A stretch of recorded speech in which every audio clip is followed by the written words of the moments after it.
تفریق کرتے کرتے کون طلاق دیتا ہے؟ طلاق تو غصے میں دی ہی جاتی ہے، کیوں نہیں تم نے اپنے اوپر کنٹرول کیا؟ ایک تو غصے میں طلاق دی اور اس کے بعد پھر عدت جب بیچاری گزار چکی تو اب اس کی عزت سے دوبارہ کھلواڑ کرنا چاہتا ہے، کیا؟ حلالہ کرو۔ مسلمانوں، حلالے کا جو طریقہ ہمارے یہاں رائج ہے یہ سراسر اسلامی تعلیمات کے خلاف ہے۔ ہرگز اسلام میں اس طریقے کا کوئی ثبوت نہیں، نہ قرآن سے ثابت ہے حلالے کا یہ طریقہ، حلالے کا یہ طریقہ نہ احادیث شریفہ سے ثابت ہے۔ اسلام یہ کہتا ہے اگر شوہر نے عورت کو طلاق دے دیا تو اب عدت گزار کر عورت آزاد، شوہر طلاق دینے کے بعد ہی آزاد، وہ نئی پارٹنر تلاش کرے، نئی شریک حیات تلاش کرے اور عورت اپنا کوئی دوسرا جیون ساتھی تلاش کرے اور اس ارادے سے تلاش کرے کہ اب بقیہ زندگی اسی کے ساتھ گزارنا ہے۔ ہم اور آپ کیا کرتے ہیں؟ اسلام اس کو حلالہ کہتا ہے، یعنی اسلام یہ کہتا ہے کہ اگلا نکاح وہ لڑکا یا وہ لڑکی جس سے بھی کرے پورے جیون کے لیے کرے، اس کو حلالہ شریعت مانتی ہے۔ لیکن ہمارا آپ کا طریق کیا ہے کہ شام کو نکاح کروا دیتے ہیں، گھر میں دیور ہے، گھر میں اور کوئی شخص ہے، اس سے نکاح کروا دیا اور زبردستی صبح اس سے طلاق دلوا دیتے ہیں۔ یہ جو طریقہ رائج ہے یہ اسلام کا مذاق ہے، اسی وجہ سے پارلیمنٹ میں بھی ہمارا مذاق اڑایا گیا، بلکہ جگ ہنسائی ہوئی ہمارے لیے، پوری دنیا میں ہم پر ہنسا۔ مسلمانوں، تم نے شریعت پر عمل کرنا چھوڑ دیا ہے، اسی وجہ سے ہر جگہ تم رسوا ہو۔ اب حال ہی میں جو مسئلہ آیا حجاب والا، حجاب میں بھی ہماری بہنیں کیا کہتی ہیں؟ ہمارا جسم ہماری مرضی۔ ماڈرن زمانے سے متاثر ہو کر ہماری بیٹیاں اگر یہ کہتی ہیں ہمارا جسم ہے، ہماری مرضی ہے، ہم چاہے پردہ کرے نہ کرے، یاد رہے تمہارا یہ مقدمہ غلط ہے، نہ تمہارا جسم ہے نہ تمہاری مرضی ہے۔ جسم کس کا ہے؟ یہ جسم اللہ کی امانت ہے، یہ اللہ کی ملکیت ہے۔ آپ کو پتا ہے خودکشی کرنا حرام، خودکشی کرنا کیوں حرام ہے؟ اس وجہ سے خودکشی کرنا حرام ہے کہ ہم اس جسم کے مالک نہیں ہیں۔ اس جسم کا جو مالک ہے وہ اجازت نہیں دیتا خودکشی کرنے کی، اس لیے ہم خودکشی نہیں کر سکتے۔ ہمارا جسم نہیں ہے، یہ جسم اللہ کا ہے۔ اللہ جو کہے اس کے مطابق ہم کو اپنے جسم کے بارے میں ضابطے اپنانا چاہیے۔ اس لیے ہم عورتیں، ہمارے خاندان کی، ہمارے گھر کی عورتیں یہ طے کریں کہ ہم پردے کو لازم سمجھیں گے، ہم پوری زندگی پردے کے ساتھ گزاریں گے، ایسا پردہ ہم کریں گے کہ ہم پر کسی نامحرم کی نظر نہ پڑنے پائے۔ ہمارے گھروں میں کیا حال ہے؟ دیور سے تو کوئی پردہ ہی نہیں سمجھا جاتا، جبکہ حدیث پاک میں آیا، رسول اللہ صلی اللہ علیہ وسلم نے ارشاد فرمایا الحمو موت۔ ماؤں بہنوں غور سے سنو، حضور فرماتے ہیں کہ دیور موت ہے عورت کے لیے، جس طریقے سے موت سے عورت بھاگتی ہے اسی طرح دوری اختیار کرے اپنے دیور سے۔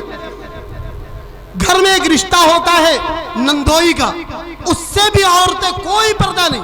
کون ہے بھائی؟ گھر کے نندوئی ہے، ارے یہ تو گھر کے داماد ہیں، ان سے کیا پردہ؟ نہیں، زیادہ تر واقعات نندوئی کے ساتھ، زیادہ تر واقعات دیوروں کے ساتھ، زیادہ تر واقعات ایسے لوگوں کے ساتھ پیش آ رہے ہیں جن سے ہماری ماں اور بہنیں پردہ نہیں کیا کرتی۔ اس لیے تم پردے کو لازم پکڑو، اگر پردے کو لازم نہیں پکڑو گی تو ایک وقت آئے گا کہ تمہارے جسم پر یہ لباس جو ہے، یہ جو بے لباسی والا لباس ہے، یہ بھی یہ قوم اتروا دینا چاہتی ہے۔ اس لیے تم اپنے لباس کو بچاؤ۔ اور مسلمانوں مردوں بطور خاص آپ سے مخاطب ہوں کہ اگر آپ اسلامی شعائر کی پابندی نہیں کریں گے تو ایک وقت آئے گا کہیں گے بھائی آپ 5 وقت کی نمازوں میں 5% ہوتے ہیں، 5 وقت کی نمازوں میں آپ 10% جاتے ہیں زیادہ سے زیادہ۔ ہاں جمعہ آپ لوگ پڑھتے ہیں، ہاں الوداع کی نماز آپ لوگ پڑھتے ہیں، ہاں عید اور بقرعید کی نماز آپ لوگ پڑھتے ہیں۔ اب ضابطہ بنایا جاتا ہے کہ 5 وقت کی نماز پڑھنا جرم ہے، 5 وقت اذان دینا جرم ہے، ہفتے میں صرف جمعے کو اذان ہویا کرے گی، ہفتے میں صرف جمعے کو نماز ہویا کرے گی، صرف عید اور بقرعید کی نماز پڑھی جا سکتی ہے، باقی نمازوں پر پوری طرح پرتبند لگایا جاتا ہے۔ مسلمانوں اگر نماز کی پابندی نہیں کرو گے تو ایک دن یہ بھی دیکھنا پڑے گا۔ ہم آپ سے کہتے ہیں مسلمانوں اگر داڑھی نہیں رکھو گے تو اپنے داڑھی رکھنے والے بھائیوں کے ساتھ ظلم کرو گے، ایک دن آنے والا ہے کہ ہمارے اور آپ کے داڑھی نہ رکھنے کی وجہ سے داڑھی رکھنے والوں کو مجبور کیا جائے گا کہ داڑھیاں چھلواؤ، تم ٹوپی نہیں لگاؤ گے تو تمہیں مجبور کیا جائے گا کچھ دنوں کے بعد جو ٹوپی لگاتے ہیں وہ ٹوپیاں اتاریں۔ اس لیے ہم حکومت کا کوئی دوش نہیں دیتے، حکومت کی کوئی خطا نہیں ہے، اصل مجرم ہم خود ہیں، ہم نے صحیح ترجمانی اسلام کی نہیں کی ہے۔ اس لیے ہمیں اسلام کی صحیح ترجمانی کرنی ہے، ہم صحیح معنوں میں اپنی زندگی میں اسلام کو داخل کریں گے۔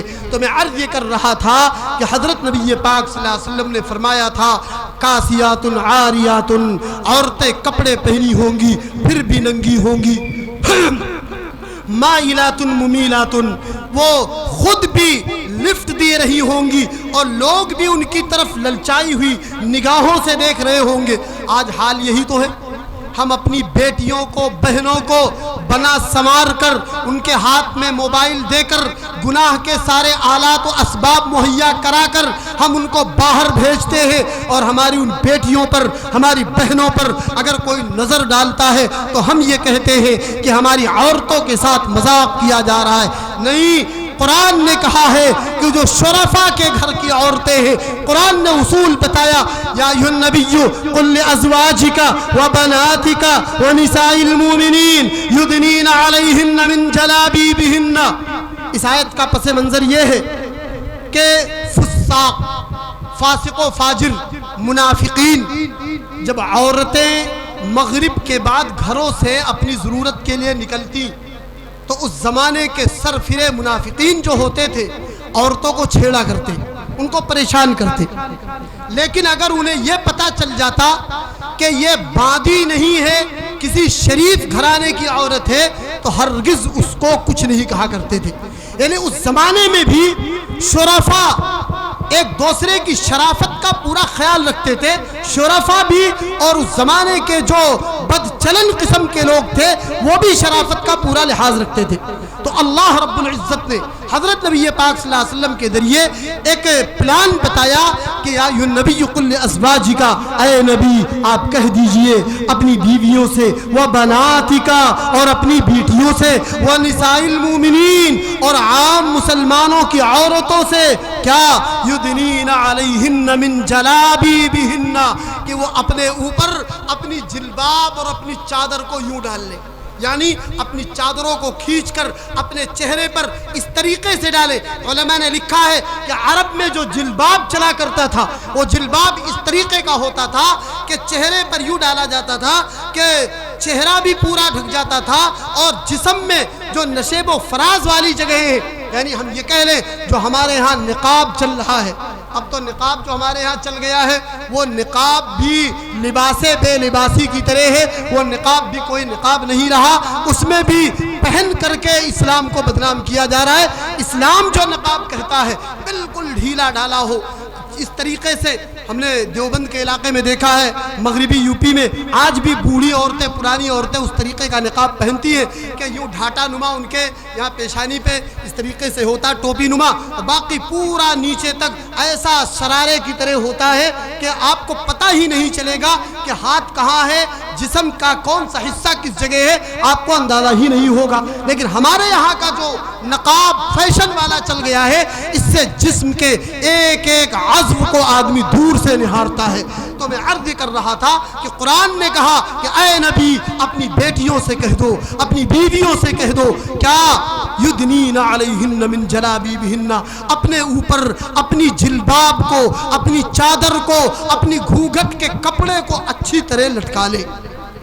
یہ تو اسلام صاف کہتا ہے، قرآن اس کو حکم کے طور پر کہہ رہا ہے، اور نہ معلوم ہمارے برادران وطن کو یا اور ہمارے بھائیوں کو کس نے یہ بتا دیا کہ قرآن میں کہیں پردے کا حکم نہیں۔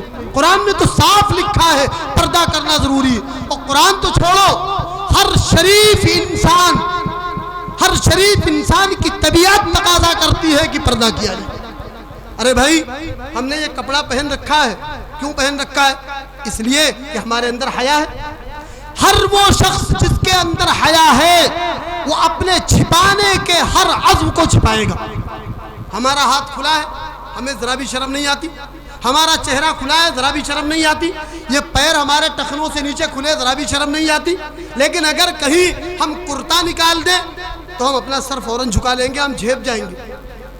اگر ہم اور آپ اپنے ناف سے لے کر کے یہاں تک کا حصہ نعوذ باللہ کھل جائے تو ہم گھڑوں پانی کے نیچے، منو مٹی کے نیچے ہم دب جائیں گے، ہم یوں ہو جائیں گے۔ جبکہ ہم مردوں کے ساتھ ہوں، ہمارے جیسے ہی لوگ بیٹھے ہوں، تب بھی ہم شرم کے مارے ہم پانی ہو جائیں گے۔ کیوں؟ اس لیے کہ ہمارے اندر حیا ہے۔ تو ہر وہ شخص جس کے اندر حیا ہے وہ پردے کو لازم سمجھتا ہے، اور جس میں حیا نہیں ہے وہ سب کچھ کرنا جائز سمجھتا ہے۔ عربی کا مقولہ ہے اذا فاتک الحیاء فافعل ما شئت، جب کسی قوم سے حیا ختم ہو جائے پھر وہ جو چاہے کرے۔ جتنے بھی شریف گھرانے ہیں، چاہے ہندوازم سے تعلق رکھتے ہوں، چاہے عیسائیت سے تعلق رکھتے ہوں، چاہے سکھ مذہب سے تعلق رکھتے ہوں، جتنے شرفاء ہیں، ہر زمانے میں جتنے شرفاء رہے ان کے گھروں میں پردہ رہا ہے۔ آپ نے یہ سنا ہوگا کہ سیتا ماتا کے ساتھ 14 سال بنواس میں رہے رام جی کے بھائی، لیکن انہوں نے اپنی بھابھی جان کو کبھی نہیں دیکھا۔ کس چیز نے ان کو مجبور کیا؟ بھائی نے کیا کہا؟ رام کے بھائی نے کیا کہا رام جی کے بھائی نے؟ کہ بھائی میں نے بھابھی جان کی ایڑیوں کے علاوہ کچھ نہیں دیکھا۔ کیوں؟ یہ حیا ان کو مجبور کر رہی تھی۔ رام جیسا بن کے دکھاؤ۔ رام تمہارے لیے، ہمارے لیے ایک آدرش ہے۔ ان کے اچھے کارنامے، ان کے جو اقوال ہیں ان کو اپنے اندر لانے کی کوشش کرو۔ ہم مسلم ہو، ہندو ہو، ہمارا جو اتحاد ہے اس کو ہم دنیا کے سامنے پیش کریں اور لوگوں کو یہ باور کرائیں کہ ہم تب بھی ایک تھے، آج بھی ایک ہیں۔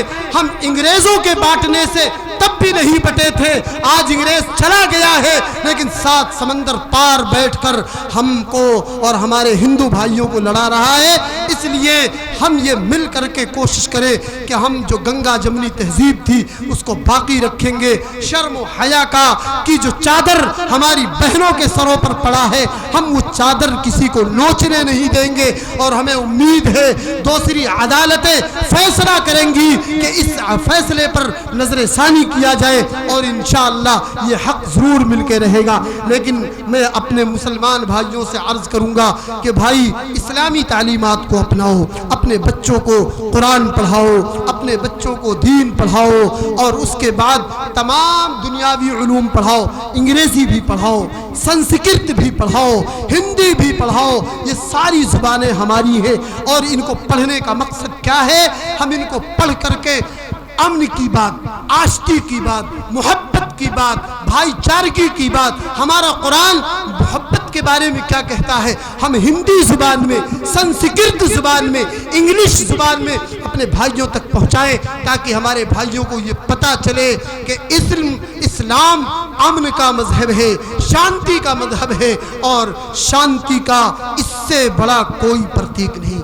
اللہ رب العزت ہم مسلمانوں کو اسلامی تعلیمات پر عمل کی توفیق و رحمت فرمائے، اور یہ جو عظیم رات ہے، عزیز طلبہ نے انجمن اصلاح اللسان کے تحت جو کچھ انہوں نے سیکھا تھا، ماشاءاللہ انہوں نے آپ کو جو موٹی موٹی ضروری باتیں تھیں آج کی رات سے متعلق سب بتا دیا۔ جو میں بیان کرتا ماشاءاللہ وہ ساری باتیں ان بچوں نے بتا دیا ہے، اور اس رات میں کثرت سے اللہ کا ذکر کرنا ہے۔ اس رات میں کوئی خاص طریقہ نماز پڑھنے کا نہیں ہے۔ بہت سے لوگ پوچھتے ہیں مولانا صاحب شب برات کی نماز کیسی پڑھی جائے؟ شب برات کی کوئی نماز نہیں، شب برات میں خاص طور پر نماز پڑھنے کا کوئی طریقہ نہیں. اللہ نے جو طریقہ آپ کو بتلایا ہے سکھلایا ہے, جیسے عام نفلیں پڑھتے ہیں ویسے ہی آپ نفل پڑھیے, تہجد پڑھیے, پوری رات آپ اللہ کی عبادت کریے. لیکن ہڑ دھنگ پن کو ہمارے نوجوان نہ اپنانے پائے, اس کا بھی خیال رہے. ہمارے نوجوان پوری رات جگتے ہیں, آتش بازی, اسی طریقے سے اور بھی جو غلط کام ہیں, غیر ضروری مشاغل ہیں, ان میں وہ انہماک رکھتے ہیں. اس سے نوجوانوں کو بچایا جائے. انہیں کہا جائے کہ نماز کی پابندی اس رات میں, اور اس کے بعد اللہ سے دعا کرے کہ تمام دنوں میں اللہ نماز کی پابندی کی توفیق عطا فرما دے. کیونکہ بھائی یہ فیصلے کی رات ہے. آج اللہ رب العزت پورے سال کا بجٹ پیش فرمائیں گے. اللہ رب العزت نے تقدیر میں جو باتیں لکھ دی ہیں وہ ساری کی ساری سال در سال اللہ رب العزت ہر انسان کے متعلق جو احکام ہیں ان کا فیصلہ شب برات میں فرماتے ہیں. شب برات میں اللہ یہ فیصلہ فرماتا ہے کہ اب اس شب برات سے لے کر اگلی شب برات آنے سے پہلے پہلے تک کتنے لوگ پیدا ہوں گے, کتنے لوگ مریں گے, کس کو کتنی روزی دی جائے گی, کتنے لوگ حادثات کا شکار ہوں گے, کس کو کیا ملے گا, کیا کھوئے گا, کیا پائے گا, یہ سارے فیصلے اللہ آج کی رات فرماتا ہے. اور پھر آج کی رات شب برات میں یہ فیصلہ ہوتا ہے اور متعلقہ فرشتے کو اللہ تعالی یہ ہماری کاپی شب قدر میں عطا فرماتے ہیں. آج فیصلے کی رات ہے, آج تجویز پاس ہوگی اور نفاذ اس کا شب قدر سے ہوگا. اللہ رب العزت شب قدر کو ہماری تقدیرات کی جو کاپیاں ہیں فرشتوں کو حوالے کر دیں گے. تو بہرحال آج کی رات اگر اللہ کی عبادت میں گزاریں گے تو ہو سکتا ہے اللہ تعالی ہمارا شمار نیکوں میں فرما دے.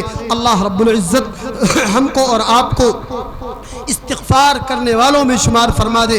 ابھی جو بچے نے حدیث پاک سنایا تھا کہ اللہ تعالیٰ آسمان دنیا پر نزول فرماتے ہیں, پھر ایک منادی کہتا ہے الا من مستغفر فاغفرہ, ہے کوئی بخشش چاہنے والا کہ میں اس کو بخش دوں. الا من مسترزق فارزقہ, ہے کوئی روزی مانگنے والا جس کو میں روزی دے دوں. الا من مبتلا فاعافیہ, ہے کوئی مصیبت زدہ, ہے کوئی پریشان حال شخص, ہے کوئی مقدمات میں پھنسا ہوا, ہے کوئی بیماریوں میں پھنسا ہوا, ہے کوئی کسی ناجائز معاملے میں پھنسا ہوا, جو مجھ سے عافیت مانگے میں اس کو عافیت عطا کر دوں. تو بھائیو اللہ رب العزت سے ہم روزانہ خود مانگتے ہیں اور آج اللہ خود اعلان فرما رہا ہے کوئی طالب جو مجھ سے مانگ لے تو آج مانگ لو اللہ سے. آج اللہ کو راضی کر لو گے تو اللہ راضی ہو جائے گا اور انشاءاللہ ہمارا آپ کا بیڑا پار ہو جائے گا. بہرحال اب اگلا دن جو 15 شعبان کا ہے اس کے روزے کے متعلق بہت سے لوگ پوچھتے ہیں. بھائی 15 شعبان کا روزہ رکھنا بہت زیادہ ہو سکتا ہے تو مستحب ہو سکتا ہے. میں نے شروع میں جو حدیث پڑھی تھی حضور نے فرمایا اذا كانت لیلۃ النصف من شعبان فقوموا لیلها وصوموا نهارها, جب نصف شعبان کی رات آئے یعنی 15ویں شب آئے تو رات کو تم قیام کرو اور دن میں روزہ رکھو. یاد رہے شب برات سے متعلق جتنی حدیثیں ہیں ضعیف روایت ہیں, سب ضعیف روایت ہیں, لیکن ضعیف روایت فضیلت کے لیے کافی مانی جاتی ہے. ضعیف روایت سے فضیلت کے لیے استدلال کیا جا سکتا ہے. اس لیے ہم اور آپ فضیلت حاصل کرنے کی غرض سے اللہ کا ذکر کریں, آج کی رات تلاوت کریں, اگلے دن ہم روزہ رکھیں. مستحب سمجھتے ہوئے تو درست ہے, اگلے دن روزہ رکھنا نہ فرض ہے نہ واجب ہے نہ سنت ہے, صرف استحباب کا درجہ رکھتا ہے اور ایک دن کا روزہ ہے. اور ایسے تو اللہ کے رسول صلی اللہ علیہ وسلم حدیث پاک کے اندر آیا کہ رمضان کے علاوہ سب سے زیادہ اگر روزہ رکھتے تھے تو شعبان کا روزہ رکھتے تھے. 28 29 اخیر کے 2-3 دن چھوڑ کر کے پورے مہینے شعبان کے آپ روزہ رکھتے تھے.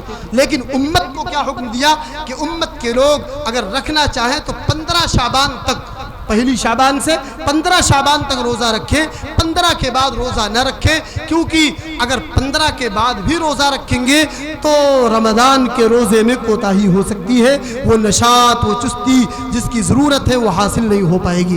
اللہ رب العزت ہم سب کو کہنے سننے سے زیادہ عمل کی توفیق مرحمت فرمائے۔ حضرت مولانا ہارون صاحب نے جو محنت کی ہے، اللہ ان کی محنت کو برابر فرمائے، اور ایسے مکاتب کی ضرورت ہے۔ ہم تو یہ کہتے ہیں کہ ایسے مکاتب قائم کیے جائیں جہاں ہمارے بچوں کو دینی اور عصری تعلیم ملے، جہاں انہیں اینتھونی اسکولوں میں جانے کی ضرورت نہ پیش آئے جہاں پر ان کے ایمان پر ڈاکہ ڈالا جا رہا ہے۔ ہمارے بچوں کو ایسے کالجز میں جانے کی ضرورت نہ پیش آئے جہاں پر ان کے ایمان اور اسلام پر حملہ کیا جاتا ہو۔ ہم خود کفیل بنے، جیسا کہ بخاری پرویز صاحب نے فرمایا آدھی روٹی کھائیں گے، آدھی روٹی کھاؤ، اپنے بچوں کو قرآن کی تعلیم دلاؤ، اپنے بچوں کو کالجوں میں پڑھاؤ، لیکن ایمان کے ساتھ، اسلامی پردے کے ساتھ، اسلامی احکام کی پابندی کے ساتھ۔ اللہ آپ کی مدد کرے گا۔ آمین۔ وآخر دعوانا الحمدللہ رب العالمین۔